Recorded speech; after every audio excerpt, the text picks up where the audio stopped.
Everybody is a blockchain expert, right? Everybody is an expert in fintech and the financial system. But today, on episode number 279 of CXO Talk, we are speaking with somebody who genuinely is an expert and who's genuinely doing something about it. I'm Michael Krigsman. I'm an industry analyst and the host of CXO Talk. Today, we are speaking with Alexander Bockelman, who is the Chief Digital Officer of Unica Insurance Group, which is a large insurance company. It's over 200 years old, based in Europe. Before we start, I want to say a quick thank you to Livestream. They supply our video streaming infrastructure.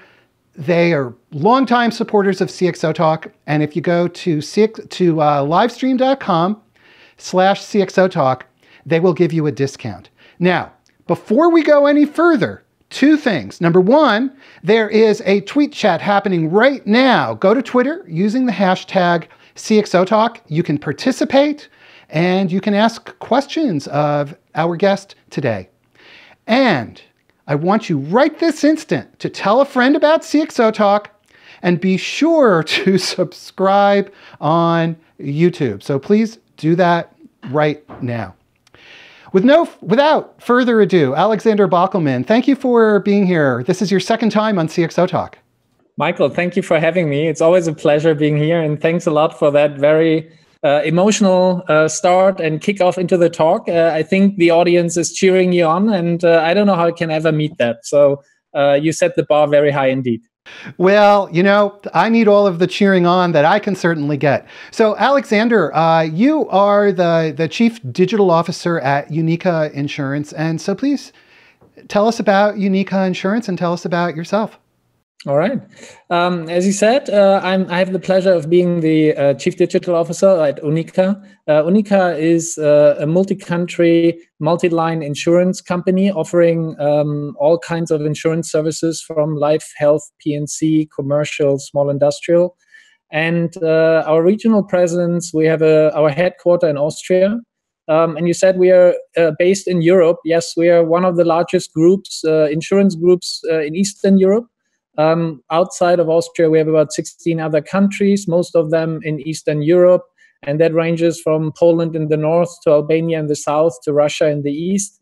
So you can easily think of Unica as being an Austrian company with very strong ties to the Eastern European markets.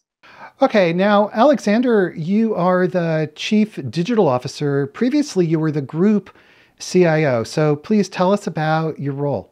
Yeah, it changed a little bit I joined Unica in 2013 to build up a new centralized IT service company. So stabilizing the IT as a basis. And also it was part of our Unica 2.0 strategy to get our ducks in a row for further innovation and further ideas that we had down the road. So one of the building blocks was to actually build a new IT service company across our regional footprint. And I did that with the team for about 2.5 years. And mid of 2016, Unica basically announced a major multi-year 500 million euro innovation program, how we want to change our company going forward. And as part of that, I had the pleasure to start building up a digital team. And that responsibility grew over the time of 2017. And we also decided, or kindly enough, the board decided to ask me then to take on the responsibility as CDO for the group starting in January of this year for both the Austrian and the international markets. So as Chief Digital Officer, what are you responsible for? What is the scope of your work?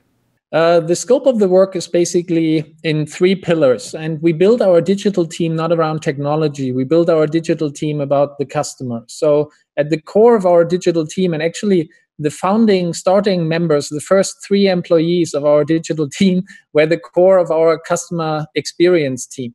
So that is essentially the at the core of our endeavor in the digital space. Around that, we build what we call very innovative name, Team Digital, it's called, where we build basically 3 pillars. One is the customer experience. They decide what are the customer journeys, they do the customer research, they involve customers in product development. Then we have a second team there, which is the digital solutions. They work on front-end solutions from chatbots, apps, portals, customer relationship management, everything you could, as a techie, you could say, everything upside of the enterprise service bus for sales and customers. And the third pillar in that team is a new data team, a data scientist team that is helping us with predictive analytics, machine learning, and those topics. But that's only one part. That's the traditional part of the CDO role, creating essentially new customer journeys and experiences. We added 2 additional pillars to that we can maybe touch on later on, which is the topic of open innovation and the topic of our Unica Ventures team. It's also fascinating that you're a board member, which I suppose reflects the great importance of this digital work for an insurance company that's 200 years old.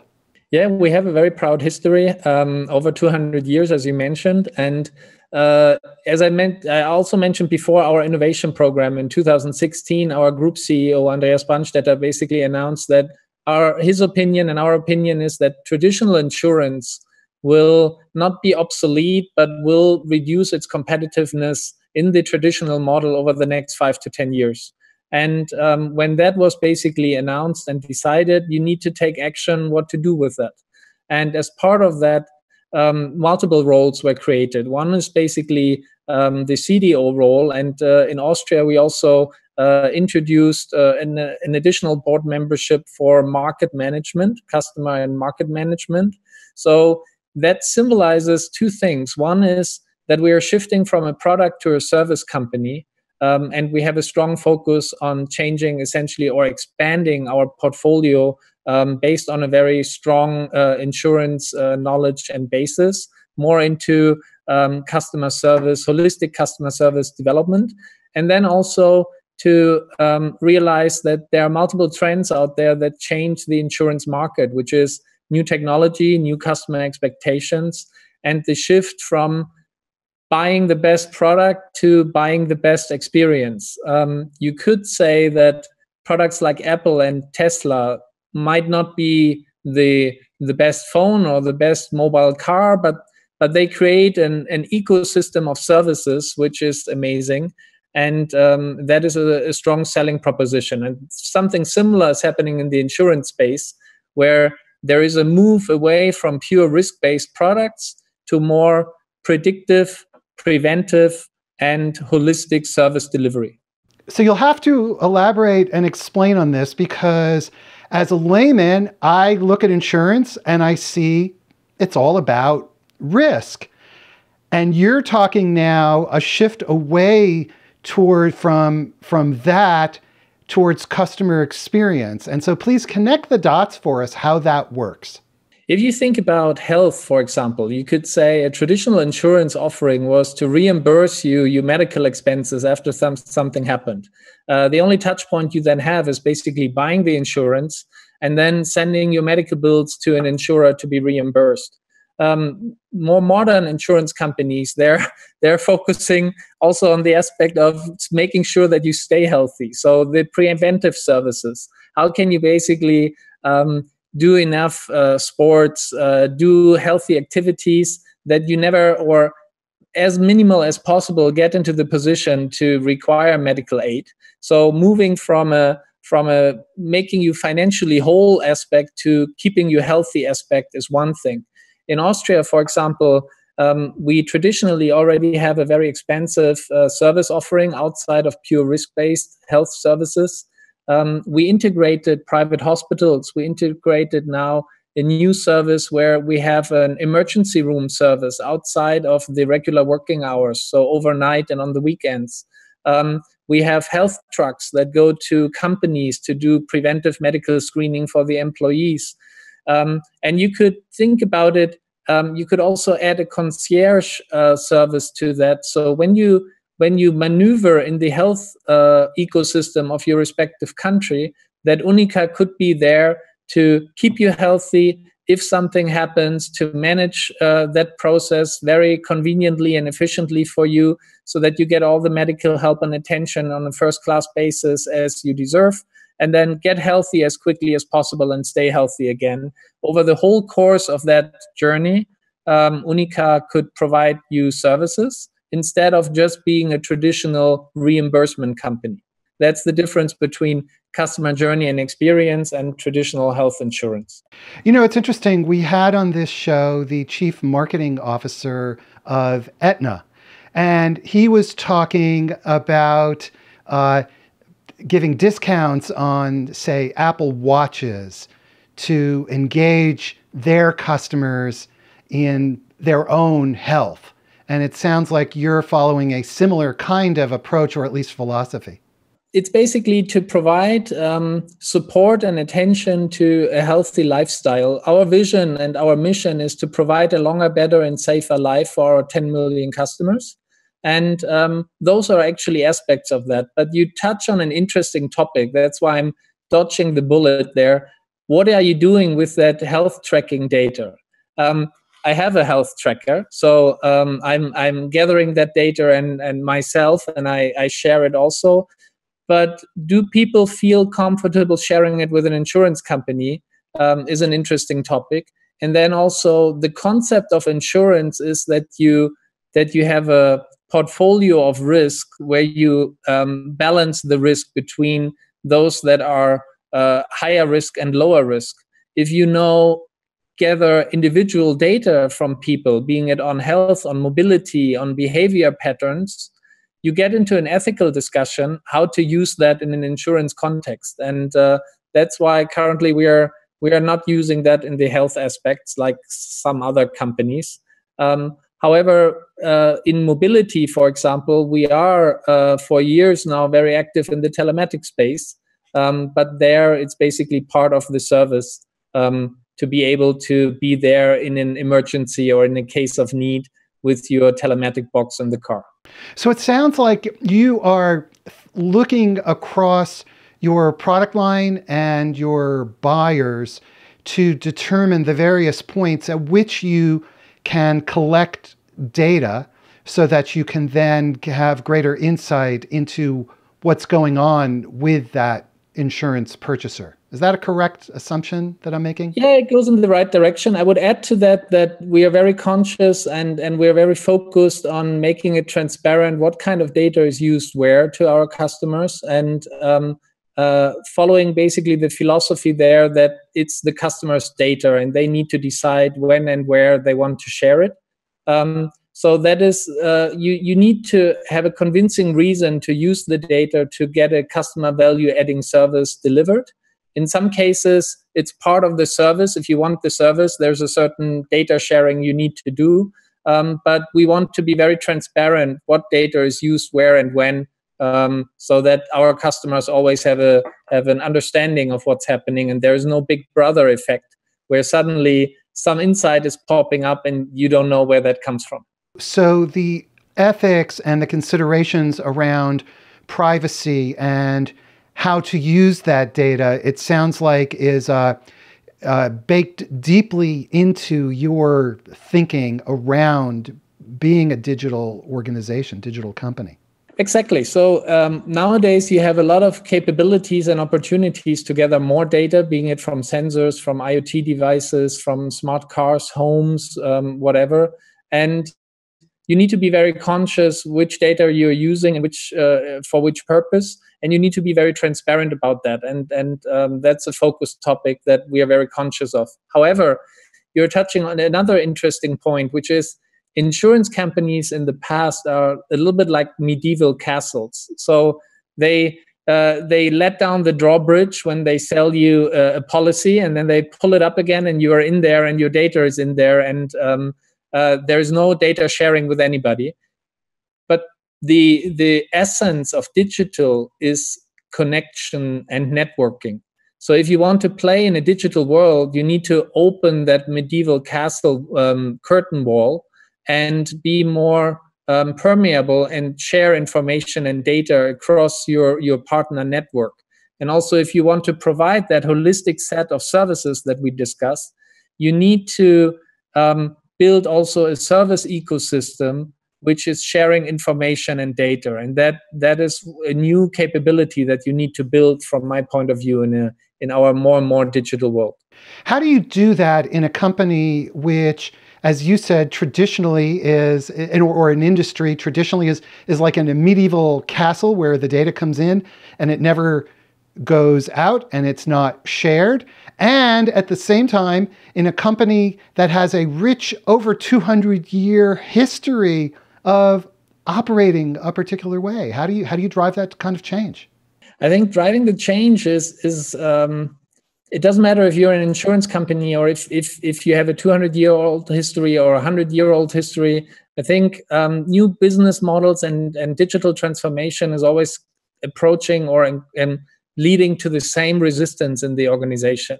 The resistance is often coming not because people are not believing in the change, because they're in their personal life, they're using some of the advanced services potentially, but people are creatures of habit. And if you want them to change their habits and work differently, it costs energy. So obviously, you need to provide a reason why they should invest that energy and get to a new mode of operation.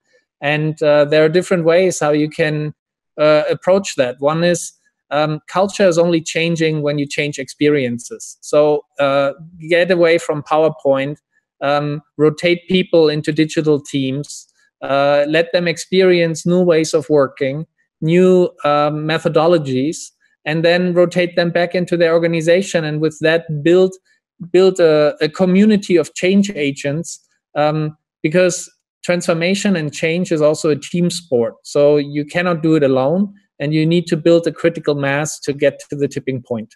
That would be my comment to that. It sounds like you built a structure or a plan that was based on a number of different elements. The pillars you described, the change plan, the data privacy aspect.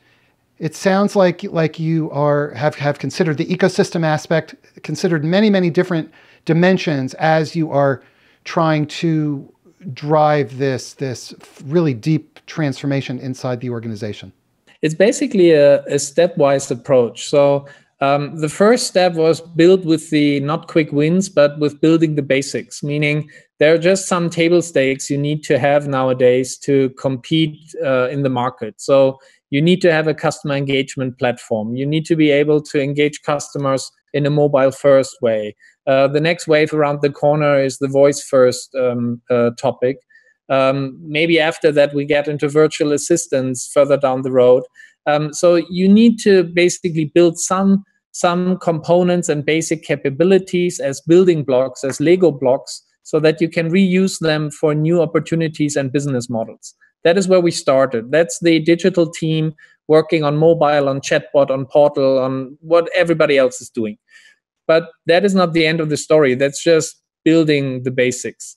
The second topic then in parallel to that is a company has often not the capability and the intention to radically reinvent themselves. Companies are usually focused on evolutionary change, making the day-to-day more efficient, more effective. But that's only one out of 5 dimensions that we think you need to tackle when you think about the digital. So the overarching one we already touched, which is changing the culture. The second one is not a new one. Everybody's doing it since the invention of IT, which is using IT and automation to standardize your internal processes and procedures. That's the internal focus. So first culture, second internal focus. The third dimension is the external focus. You need to shift the perception away from internal efficiencies and towards customer experiences, because your solutions will look differently if you basically switch into that role. And if you are brave enough to encourage customers to participate in the product and solution development, that's a very interesting experience. And then that's the third column. The fourth one is the data aspect, where we were historically very good to understand the past, In some cases, we were able to predict the present, but we were not very good to think about the future. But if you want to have preventive and predictive services, you basically need to do that. And one of the learning is that you most likely need other data than the one you have used in the past. So data science, machine learning, AI, that falls into those fourth dimension. And the fifth one is then the cherry on top. If you combine the first four, you actually might have the building blocks in place to build new endeavors, new opportunities, and business models. And in fact, we have a question from Twitter. Arsalan Khan asks, regarding your movement towards AI, how is Unica using AI and also considering these issues of customer privacy and avoiding bias in the data as well? That's a great question, and I want to touch on the last aspect first, because that is one I think that is actually a bigger scale challenge.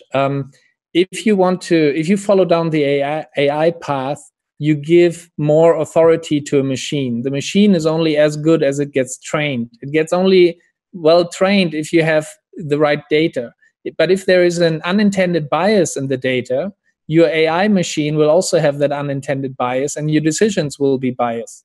So I would never say that we are perfect in our data cleansing and data preparation, but we are very conscious of that danger, and we are using the usual statistical and control group approaches to see if we have an unintended bias in our data. So that was the last aspect. What are we using AI for? We also went through a learning curve, and maybe sometimes it's good also to share what's not working. So what we tried to do is teach AI picture recognition, which doesn't sound too difficult, but we wanted to do it for basically automating claims when you have glass breakage. A table, your cooking field, your Saran cooking field or whatever. However, I learned a lot about that because it's not trivial to differentiate fake and true pictures. It's not trivial to differentiate different severities of damages. So AI is a great tool, but never underestimate the training efforts. And also, we use it right now in automatic bill checkups, in natural language processing capabilities for our chatbot, and in related internal activities. The next thing we are thinking about is actually personalizing customer journeys based on AI algorithms. That will then be an interesting endeavor as well. Let's talk about these customer journeys and customer experience. And it's certainly related to one of the core pillars you were describing earlier, the shift from being a product to a services company. So maybe talk about how you think about that customer experience and these customer journeys you were just describing, please. So in the past, I think many companies, us included, we sometimes tried to move an old business model on a new channel. So we moved our existing processes and products on an online channel, and like many of those endeavors, that was not too successful.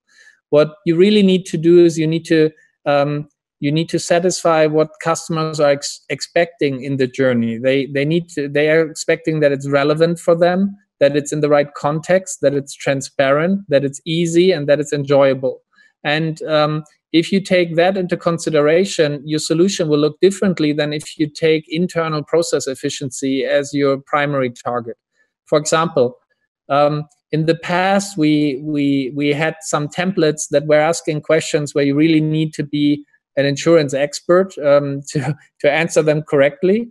But if the customer would have answered that question correctly, it would have been easier for us to route it to the right expert and give a very fast and responsive service.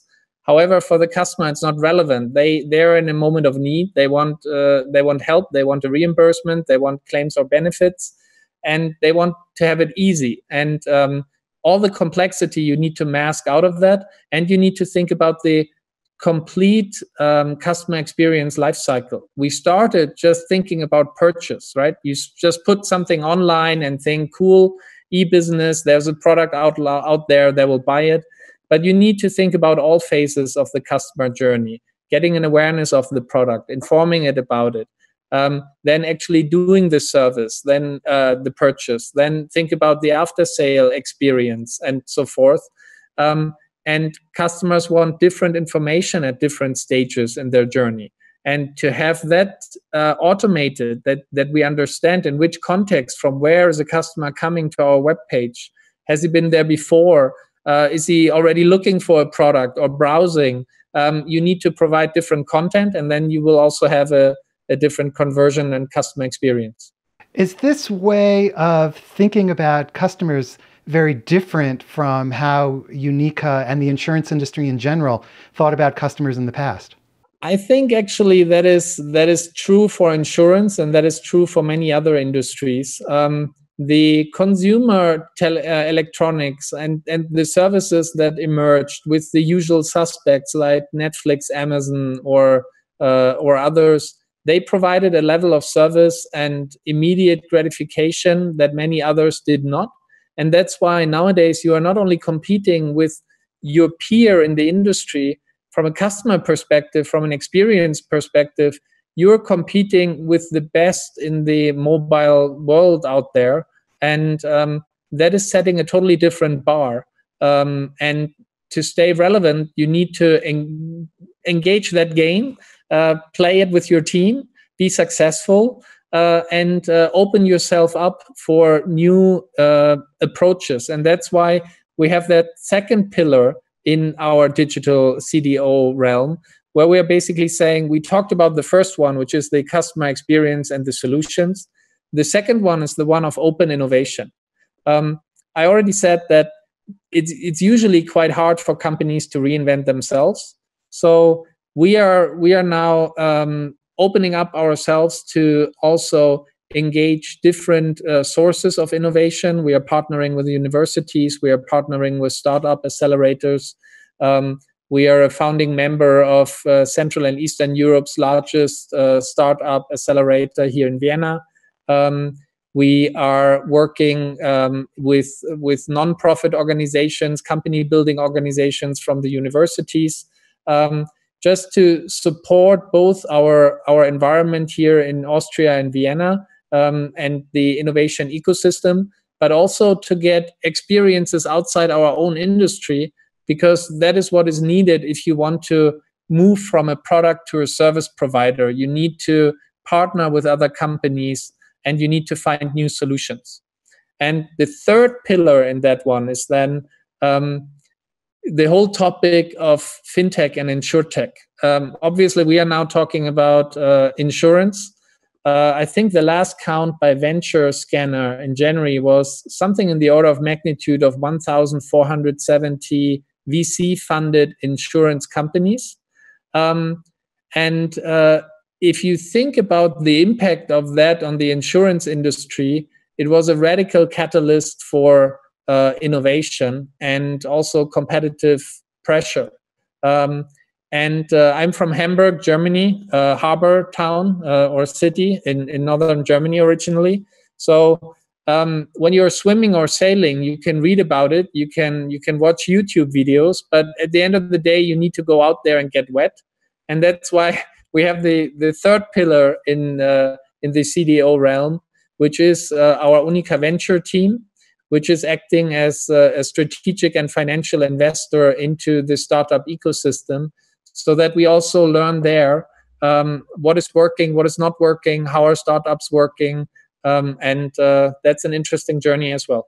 I guess this explains all these pieces, why you are also now a member of the board of directors of the company, because clearly you are reaching throughout the tentacles of what you're doing extend so far deeply through the company and its business model and its strategy and its relationship to customers and so forth. We're seeing the digital part as an enabler for all the other functions. So it's basically our approach for a matrix organization, you could even say. I do not have the biggest team. I do not have the biggest budget. I don't want both of that, because it is as I said before, it's a team sport, and you can only be successful if you collaborate with the different functions. So we always want to have a business ownership in all our digital activities, so that we also work cross-functionally within our organization. And that is also a learning curve we are moving through, which is not easy, because traditionally insurance companies are very silo-oriented. And you hand over the ball from one silo to the other, but usually you don't work very intentionally in cross-functional teams. And that is what is needed. And the opportunity, obviously, to do that on a board level is a great opportunity, because you learn a lot, which I appreciate a lot. And the other one is you transition from a CIO role, which is often like the nervous system of a company, but very much focused on the status quo and keeping the lights on in the daily business and doing all the firefighting so that customer and services are being served. But there is usually not a lot of freedom and opportunity to think about tomorrow or the day after. And in the CDO role, I now have the privilege and the opportunity to work with my business peers to think about tomorrow, to think about our customers, what might they need tomorrow or the day after, and try out new solutions and come up with new ideas. And I would say that's also the difference between the two roles. There are many CIOs that are extremely successful, that are critical for their companies. They have evolved to be a business partner, but only part-time business partner, because 80-90% of their work is still the day-to-day grind of keeping a complex company working. And in the CDO role, you have more degrees of freedom to work on what's next. And however, you also are a change agent with a ticking timer. And I don't mean that I'm going to explode, but I mean that if CDOs are required for too long a time, then they somehow fail to get this new way of working into the DNA of the company. Their role should evolve as well, because there should not be such a change catalyst required after some time.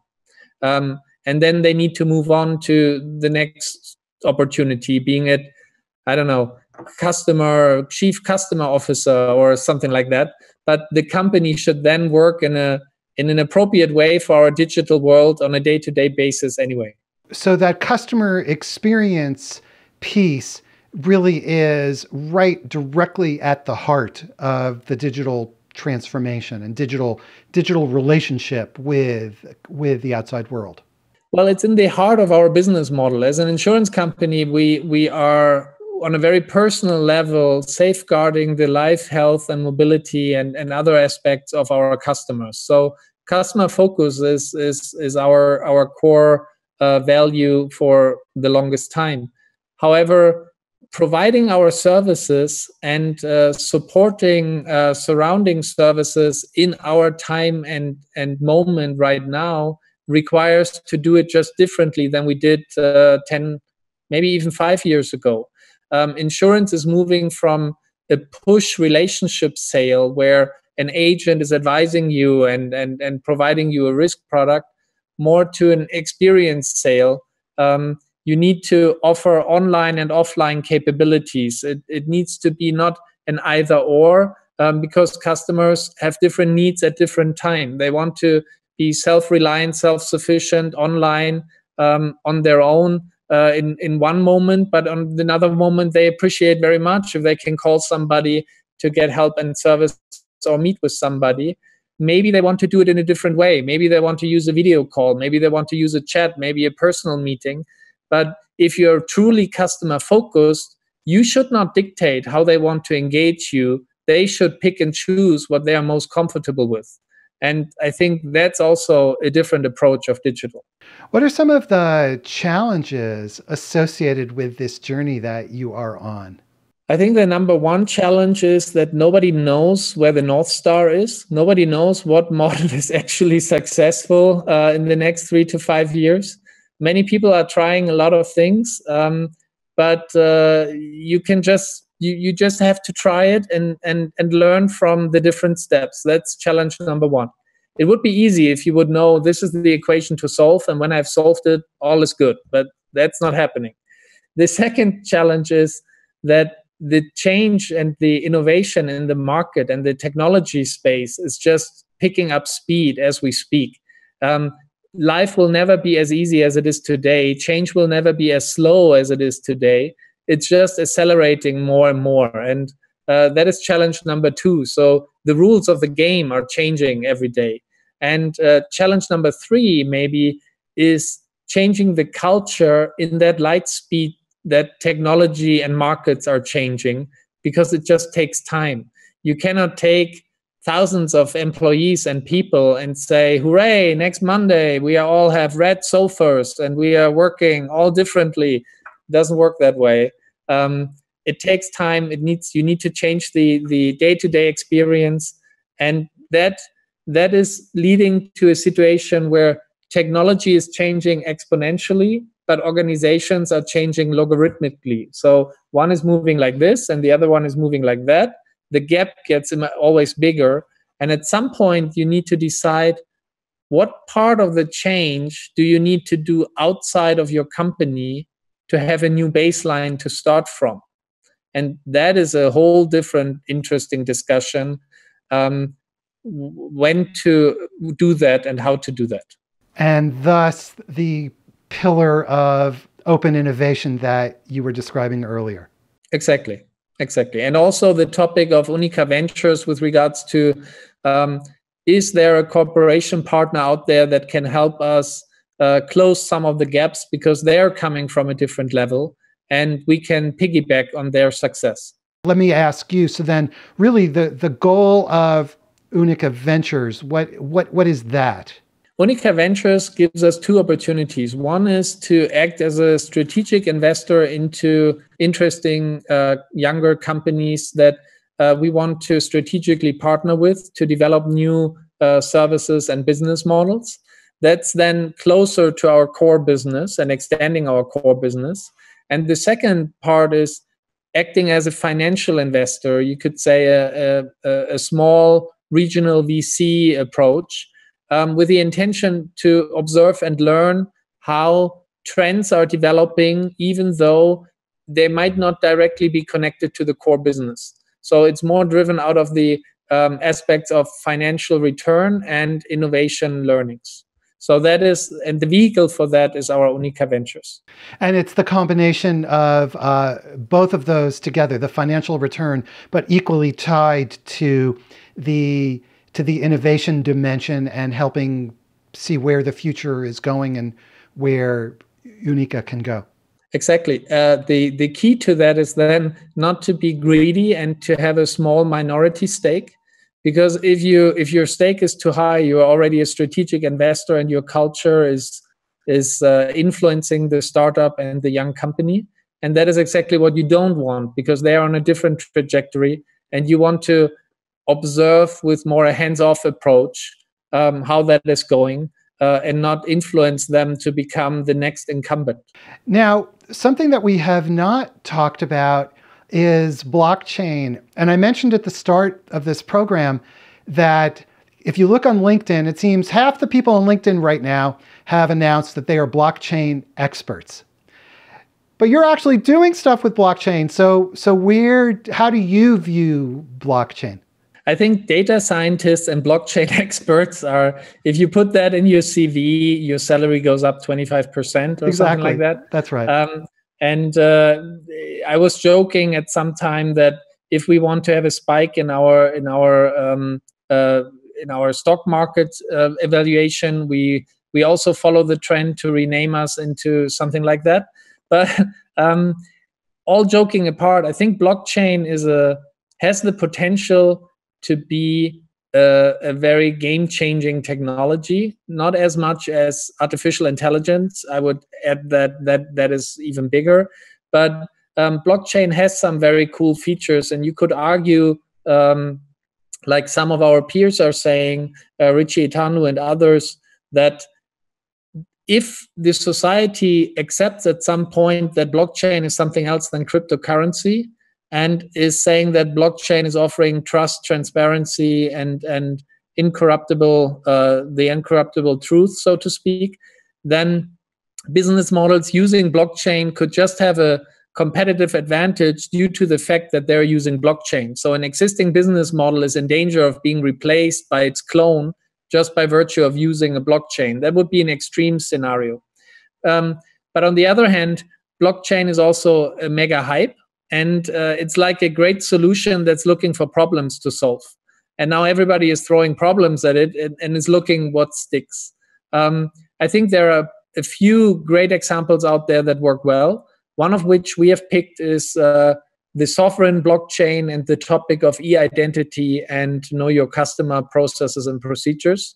We are right now piloting with a small consortium of Austrian companies a pilot where we are checking if we could use a sovereign-based blockchain e-identity to authenticate certain customer characteristics against each other. What I mean by that is, imagine you get a blockchain e-ID.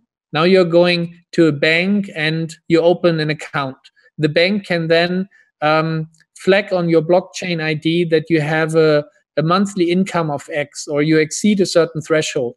With that, you could go somewhere else and get a loan with a different bank or so forth. An insurance company could certify that you have a certain cover. The postal office can verify your address.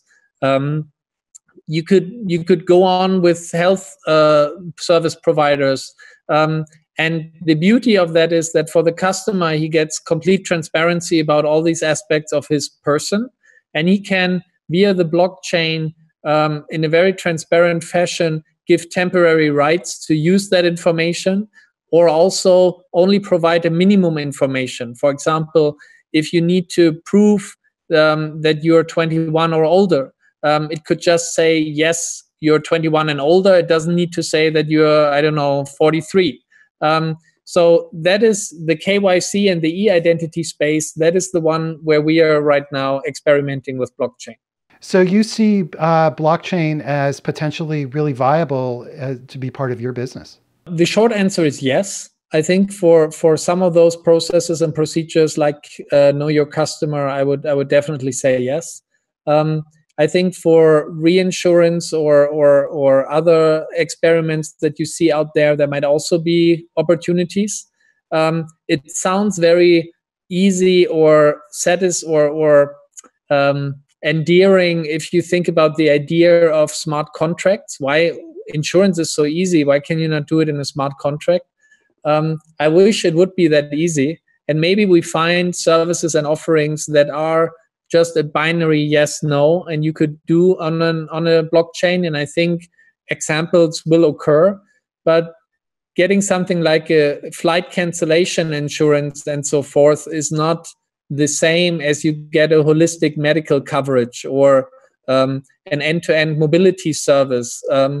That is a little bit more complex than a simple yes-no question. And building that on blockchain people are still figuring out how to do that.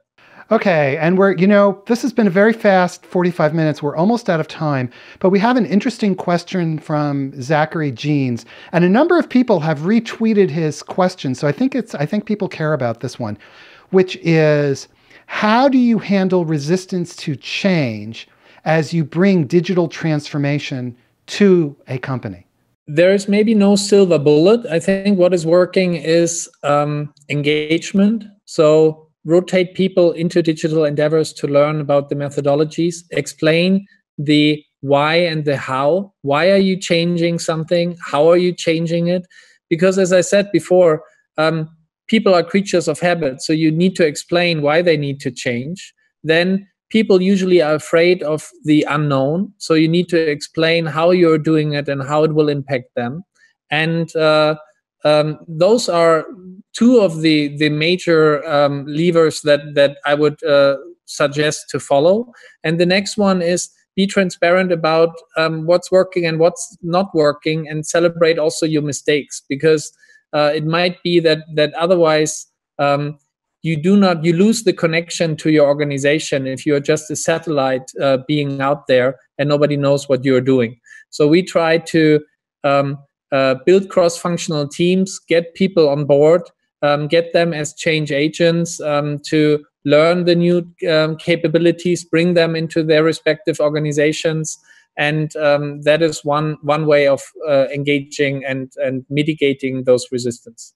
Okay, and finally, we're out of time, but we have a lot of CIOs that watch this show, and as somebody who was CIO, group CIO, now is Chief Digital Officer, member of the Board of Directors, what advice do you have for a CIO who finds herself or himself in the situation you described earlier, which is spending their time having to maintain operations as opposed to be a value-added innovation partner to the business? What advice do you have for CIOs? I think legacy mountain is one of those things that every CIO dreads about and is not very happy about. So if you can manage to mask the complexity by decoupling your back end from the front end, you get some capabilities to get showcases in the front end and build momentum and show that IT can deliver things in a different way and fashion. And then I always say it's about the 5 C's. You need to be curious. You need to step out of your role and see IT as an integral part of the business nowadays. The boundaries are just blurring. The second C is you need to be caring. You need to advocate the best for your customers and your employees. Both are basically, they want the same experience they get in their personal life with from other service providers. And you can bring a different perspective to the table. The next one is to build change, meaning take the ownership of a change agenda. A lot of the change nowadays is IT enabled, at least.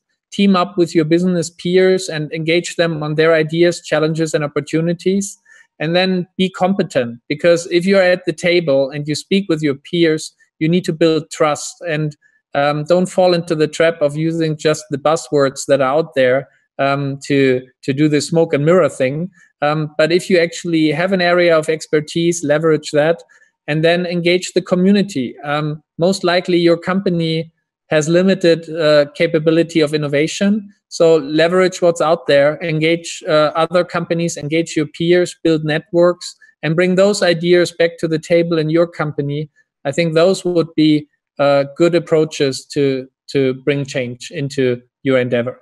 Okay, great advice for CIOs.